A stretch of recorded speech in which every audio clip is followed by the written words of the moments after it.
আসসালামু আলাইকুম প্রিয় শিক্ষার্থীরা, আশা করছি পরম করুণাময়ের অশেষ করুণায় তোমরা সবাই অনেক বেশি ভালো আছো। আজকের এই ভিডিওতে আমরা ন্যারেশনের আরও একটি প্রবলেম সলভ করব।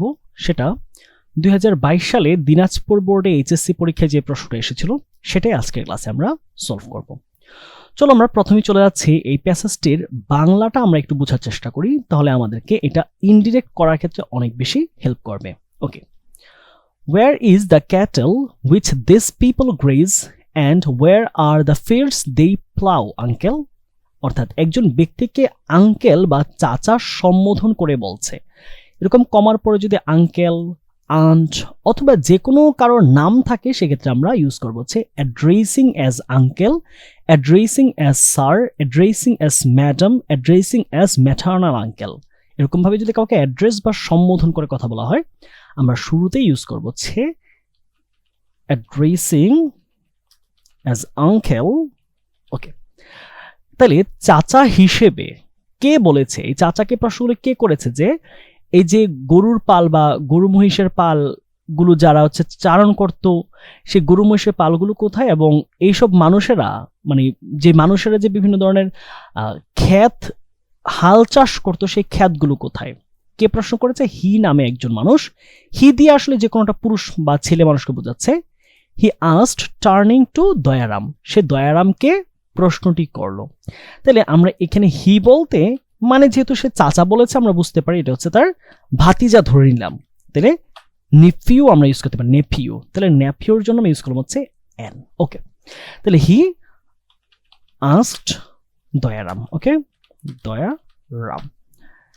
তাহলে আঙ্কেল সম্বোধন করে সে দয়ারামকে প্রশ্ন করলো ওয়্যার ইজ দ্য। আচ্ছা, এখন প্রশ্ন হচ্ছে এই যে সেন্টেন্সটা আমরা কিন্তু আঙ্কেলের কাজটা কিন্তু আমাদের হয়ে গেছে, এই যে এতটুকু অংশ আছে এটা কোন ধরনের সেন্টেন্স এটা আমাদের সবার আগে বুঝতে হবে। যদি এই সেন্টেন্সটা হয়ে থাকে একটি, দেখো তুমি কিন্তু এই যে এইখানে যে WH ওয়ার্ডটা আছে এটা দেখে কিন্তু বুঝতে পারছি এটা হচ্ছে মোটা দাগে একটি ইন্টারোগেটিভ সেন্টেন্স। এছাড়াও আরো একটু বোঝার সুযোগ রয়েছে, সেটার শেষে কিন্তু ইন্টারোগেশন মার্ক দেওয়া আছে। এই দুটো দেখে আমাদের বোঝার সুযোগ রয়েছে যে এটা একটি ইন্টারোগেটিভ সেন্টেন্স। তাহলে ইন্টারোগেটিভ সেন্টেন্স যদি WH ওয়ার্ড দিয়ে হয় সেক্ষেত্রে আমরা ইনভার্টেড কমাটি উঠিয়ে তার স্থলে আমরা বসাতে পারি হচ্ছে সেই ইনভার্টেড কমার বিপরীতে আমরা ওই যে WH ওয়ার্ডটি আছে ঠিক ওই বসিয়ে দিব। তাহলে ওয়্যার দেওয়া আছে আমরা ওয়্যার বসিয়ে দিব, ওয়্যার। আচ্ছা, এখন প্রশ্ন হচ্ছে এই সেন্টেন্সটা তো ছিল একটা ইন্টারোগেটিভ সেন্টেন্স, যার জন্য এই যে সাবজেক্ট দ্য ক্যাটেলের আগে কিন্তু অক্সিলারি ভার্বটাকে বসানো হয়েছে, খেয়াল করো। কিন্তু তুমি যখন একটা ডিরেক্ট ন্যারেশনকে ইনডিরেক্টে রূপান্তর করবে তখন সেটা কিন্তু অ্যাসার্টিভে রূপান্তর করতে হবে। তাহলে সেক্ষেত্রে কিন্তু আমার কি করতে হবে, আমাদের অক্সিলারি ভার্ব কিন্তু সাবজেক্টের পরে চলে যাচ্ছে। তাহলে ওয়্যার, তারপর আমাদের চলে আসছে দ্য ক্যাটেল, দ্য ক্যাটেল। আর যেহেতু খেয়াল করো এই যে এই জায়গাটা খেয়াল করবে, এই যে আস্ট এটা কিন্তু পাস্ট টেন্সে রয়েছে। রিপোর্টিং ভার্বটা যদি পাস্টে হয় তাহলে এই যে রিপোর্টেড স্পিচ অর্থাৎ ইনভার্টেড কমার ভিতরের অংশটার টেন্সটা চেঞ্জ করতে হবে, খুবই জরুরিভাবে মাথায় রাখতে হবে। তুমি এই যে রিপোর্টেড স্পিচের টেন্স চেঞ্জ করবে কি না এটা নির্ভর করছে রিপোর্টিং ভার্বটা পাস্টে আছে তো। যদি সেটা পাস্টে না থাকে অর্থাৎ প্রেজেন্ট বা ফিউচার থাকে তাহলে তুমি প্রোনাউন চেঞ্জ করতে পারো, তুমি ইনভার্টেড কমার পরিবর্তে লিঙ্কিং ভার্ব চেঞ্জ করতে পারো, কিন্তু তুমি টেন্সটা চেঞ্জ করতে পারবে না। তাই যেহেতু এখানে আস্ট পাস্টে রয়েছে তাই আমরা টেন্সটা চেঞ্জ করে ইজ থেকে আমরা ওয়াজ দিয়ে দিব। তাহলে where the cattle was, which বাকি অংশ লিখে দিই, which this people. Okay, with this people. এই যে গ্রেজ এটা কিন্তু প্রেজেন্ট ইনডিফিনিটে বা V1 ফর্মে আছে, এই ভার্বটা বা এই টেন্সটাও কিন্তু চেঞ্জ হবে, পাস্টে চলে যাবে। তাহলে with this people grazed. Okay, and where are the fields. আবার দেখো এই যে আরেকটা প্রশ্ন, এন্ডের পরবর্তী অংশ কিন্তু আমাদের আরেকটা ক্লজ যুক্ত হয়েছে, ওয়্যার আর দ্য ফিল্ডস। তাহলে আমরা কি করব, আমরা তো ডিরেক্টে ইন্টারোগেটিভ থাকতে পারি কিন্তু ইনডিরেক্টে কিন্তু ইন্টারোগেটিভটা অ্যাসার্টিভ ফর্মে লিখতে হয়। তাহলে দ্য ফিল্ড সাবজেক্টটি চলে আসবে আগে, ওয়্যার দ্য ফিল্ডস। এই আরটা যেহেতু প্রেজেন্টে আছে সেটা টেন্স চেঞ্জ হয়ে কোথায় যাবে, পাস্টে, ওয়্যার ওকে, এই পর্যন্ত হয়ে গেল। বাকি অংশ লিখে দিচ্ছি, where the fields were they plowed। ওকে, তাহলে এতটুকু পর্যন্ত আমাদের কথা শেষ। এখন দয়ারাম বা ওই যে চাপরাশি যাকে আমরা বলছি, তিনি রিপ্লাই দিচ্ছে, they have no cattle and no fields here। তাহলে এই যে দে বলতে বোঝাচ্ছে ওই যে চাষিদের বা অন্যান্য মানুষদের, অর্থাৎ বাহিরের মানুষদের কথা বোঝানো হচ্ছে। তাহলে এই কথাটা রিপ্লাইটা কে দিয়েছে? রিপ্লাইটা দিয়েছে কে? এই চাপরাশি। তাহলে pushing his neck back to stiff uprightness. আচ্ছা, একটা জিনিস খেয়াল করো, আমরা কিন্তু জেনারেল সেন্টেন্সে কি দেখি? Said the chaprasi, said Kamal, said Jamal, said the teacher, এতটুকু বলার পরে শেষ হয়ে যায়। কিন্তু কখনো কখনো কোনো কোনো বাক্যে বাক্যটাকে আরো বেশি জটিলতর করার প্রয়োজনে বা বাক্যটাকে আরো অতিরিক্ত একটু অ্যাডভার্ব বা এটার সাথে মডিফায়ার যুক্ত করার জন্য এর শেষে কিন্তু আরো একটি ক্লজ বলবো না, একটা ফ্রেজ যুক্ত করা থাকে। তখন তোমরা কি করবে? তোমরা কোনোভাবে ভয় না পেয়ে বরং এই যে অংশটাকে প্রথমেই তোমরা দিয়ে দিবে। তাহলে আমি কি করছি? এই অতিরিক্ত অংশ প্রথমে দিয়ে দিচ্ছি, pushing his neck back to stiff uprightness the চাপরাশি replied। এই যে এটাকে বলতে হবে, যেহেতু প্রশ্ন করেছে, প্রশ্নের বিপরীতে আমরা কি বলবো? রিপ্লাইড। সেইড না দিয়ে আমরা এখানে সবচেয়ে ভালো মানায় হচ্ছে রিপ্লাইড। তাহলে কি আসছে? কে কথাটা বলেছে? দা চাপরাশি। The চাপরাশি replied। আচ্ছা, এখন কথা হচ্ছে এই যে সেন্টেন্সের যে আমরা ইনভার্টেড কমাটা উঠাবো, এই জায়গায় আমি লিঙ্কিং ভার্ব হিসেবে কাকে যুক্ত করব? দ্যাট, টু, নাকি কি বলা যায় সেখানে ওয়্যার, ইফ, কি যুক্ত করব? এটা নির্ভর করছে ইনভার্টেড কমার ভিতরে যে বাক্যটা রয়েছে সেটা কোন টাইপের বাক্য। দেখো, they have no cattle and no fields here, এখানে তাদের কোনো পশু বা গবাদি পশুও নেই, তাদের এখানে কোনো জমিও নেই। তার মানে এটা একটা অ্যাসার্টিভ বাক্য, যেহেতু সাবজেক্ট দিয়ে শুরু হয়েছে। তাহলে অ্যাসার্টিভ বাক্যের ক্ষেত্রে আমাদের লিঙ্কিং ভার্ব হচ্ছে দ্যাট। ওকে, লিঙ্কিং ভার্ব না বা লিঙ্কিং ওয়ার্ড। তাহলে কি পাচ্ছি আমরা?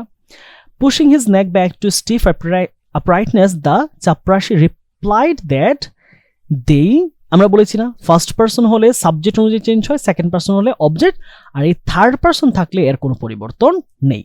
তাহলে দে, এই হ্যাভ আছে প্রেজেন্ট টেন্সে, এটা পাস্টে চলে যাবে, হ্যাভ এর পাস্ট হচ্ছে had. They had no cattle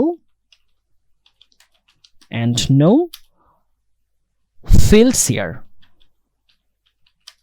ওকে, তাহলে হেয়ারের পরিবর্তন কি লিখতে পারি? হেয়ারের পরিবর্তন আমরা লিখতে পারি হচ্ছে দেয়ার। ওকে, ডিরেক্টে যদি হেয়ার থাকে সেক্ষেত্রে আমরা ইনডিরেক্ট এটাকে দেয়ার করে ফেলতে পারি। ওকে, তারপরে আরেকটা বাক্য বলেছে যে এই যে he said it is only the rustics in the villages who graze cattle and plough the land, he said. ওই যে এখন কিন্তু চাপরাশি বা দয়ারাম না, ওই যে যেই ব্যক্তি প্রশ্নগুলো করেছিল সে এখন বলছে যে ইট ইজ অনলি, এই যে সরি এটা হচ্ছে চাপরাশি, এটা ওই যে ছেলেটি না, এটা চাপরাশি বলছে যে এখানে কারো কোনো ক্যাটেল বা ফিল্ড নাই, বরং শুধুমাত্র এই ভিলেজাররা বা গ্রামের যে বাসিন্দারা রয়েছে তারাই শুধু এখানে গরু মহিষ চড়ায় এবং তারাই শুধুমাত্র এই জমিগুলোকে চাষ করে। তাহলে হিটা কিন্তু ওই যে চাপরাশি বা দয়ারাম আমরা যাকে বলি, চাপরাশি যে সেই দয়ারাম সেই কিন্তু এই হি ব্যক্তিটা। তাহলে আমরা এটাকে কি করব? এটাকে সে যেহেতু একটা অ্যাসার্টিভ বাক্য বলেছে, আমরা এখানে লিখবো যে he added that, he added that. হিটা কিন্তু ওই যে চাপরাশি, ঠিক আছে? আমরা এটাকে দিয়ে দিলাম হচ্ছে Dayaram, D M. Okay, he said that, এই যে ইট, দেখো ইট কিন্তু হচ্ছে থার্ড পারসন। আমি বলেছি ফার্স্ট পারসন হলে সাবজেক্ট অনুযায়ী চেঞ্জ হয়, সেকেন্ড পারসন হলে অবজেক্ট অনুযায়ী, আর যদি সাবজেক্টটা থার্ড পারসন হয় তাহলে সেটার কোনো পরিবর্তন নাই। কিন্তু প্রোনাউনের পরে যে ভার্বটা রয়েছে সেটা কিন্তু টেন্স চেঞ্জ হবে, কারণ দেখো রিপোর্টিং ভার্বটা এটা কিন্তু আমাদের পাস্টে রয়েছে। তাহলে ইটের জায়গায় ইট থাকবে কিন্তু ইসটা হয়ে যাবে ওয়াজ। ইট ওয়াজ অনলি দ্য রাস্টিক্স, রাস্টিক্স হচ্ছে গ্রামের সহজ সরল মানুষ, রাস্টিক্স অফ দ্য ভিলেজেস হু। আবার খেয়াল করো, এই যে হুটাও কিন্তু আমাদের প্রেজেন্ট টেন্সে রয়েছে। তাই আমি বলেছি না, আমাদের রিপোর্টিং ভার্বটা যদি পাস্টে হয় তাহলে অবশ্যই খেয়াল করতে হবে যতগুলো ক্লজ রয়েছে। এই যে দেখো, এই হুয়ের আগে একটা clause, it is only the rustics in the village who graze cattle and plough the land. এই হুয়ের পরে আরেকটা কিন্তু ক্লজকে যুক্ত করেছে। এই হুটা আসলে এখানে একটা ক্লজ মার্কার। তাহলে এই যে পরবর্তী অংশের যে ভার্বটা রয়েছে তারও টেন্স চেঞ্জ হবে। তাহলে গ্রেজের জায়গায় কি হবে, এটার ভার্বটা পাস্ট হয়ে যাবে। দেখো, এই যে এইখানে ইটের পরে ইজ প্রেজেন্টে আছে, আমরা কিন্তু ভার্ব চেঞ্জ করে পাস্টে নিয়ে গেলাম। সেম ভাবে এইখানে গ্রেজেরটাও কিন্তু ভার্বটা চেঞ্জ হবে।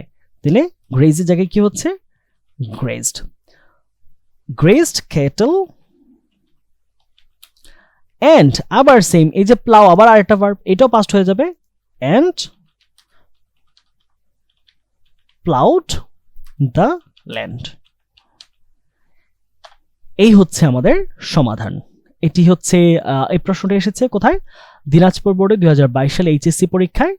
সো 2022 সালের আরো বাকি যে যতগুলো বোর্ডে প্রশ্ন এসেছে সবগুলো সুন্দর করে সমাধান ভিডিও আমাদের এই প্লেলিস্টেতে দেওয়া আছে, তোমরা সুন্দর করে দেখে নিতে পারো। তাহলে তোমাদের যেই যেই জায়গায় প্রবলেম রয়েছে সলভ করতে গিয়ে সবগুলো সমাধান আশা করি সহজেই পেয়ে যাবে।